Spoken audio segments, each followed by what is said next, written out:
Ya'ni avtomobillarni harakatlanishi bo'yicha yangi qonun qoidalar, jarimalarni bir necha barobar oshirilishi.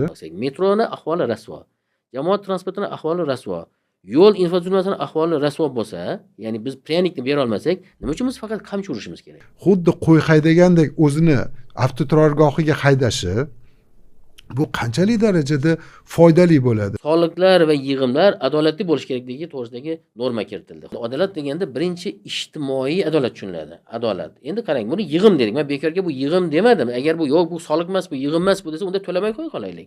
Bir kunda 100 ming xarajat bo'ladi.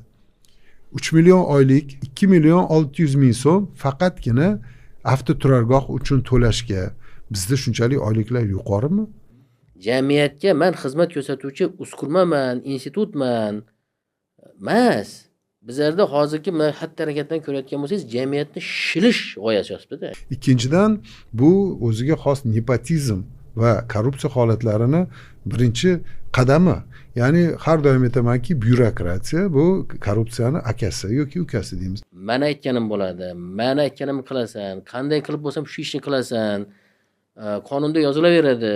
Hozir muammoni hal qilish uchun yoki mana bu maqsadga erishish uchun mana bunday ish qilish kerak deb turib subyektiv yondashadigan bo'lsa, unda qonunlar ishlamaydi. Monopoliya deymiz, oligopoliya deymiz va imtiyozlar, hattoki bilasizmi, oddiygina bankdan olinadigan kreditlarni, imtiyozli kreditlarni olishda ham korrupsiya mavjud.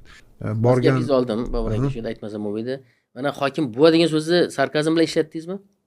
Endi til o'rganib ketdi. Ko'ryapsiz, nima uchun biz hokim buva deb ishlatamiz? Nega biz hokimlarga haddan tashqari ortiqcha nima beramiz? Ya'ni shaxsga sig'inish. Как будто biz o'sha eskidan qolib ketgan sovet davridan rais, kolxozi raisi, u kolxozning xudosi, o'sha obkom, endi keyin mana hokim, bu o'sha hududning xudosida. Nega bizlarda tepadagilar uchun ishlanadi? Ya'ni xo'ja ko'rsin. Hokim ekan, qarang. Mana ta'zim qilishini qarang. Mana bu turgan hokim ekan. Odamlarga ko'rishib, mana ta'zim qilyapti. Перед выборами со всеми здоровые. Saylov bo'lyapti ekan. Saylovdan oldin. Voy, mashalloh. Saylovga.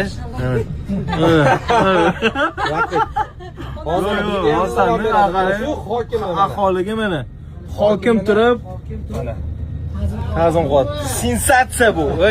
Bu men makillab qoldim lekin bora.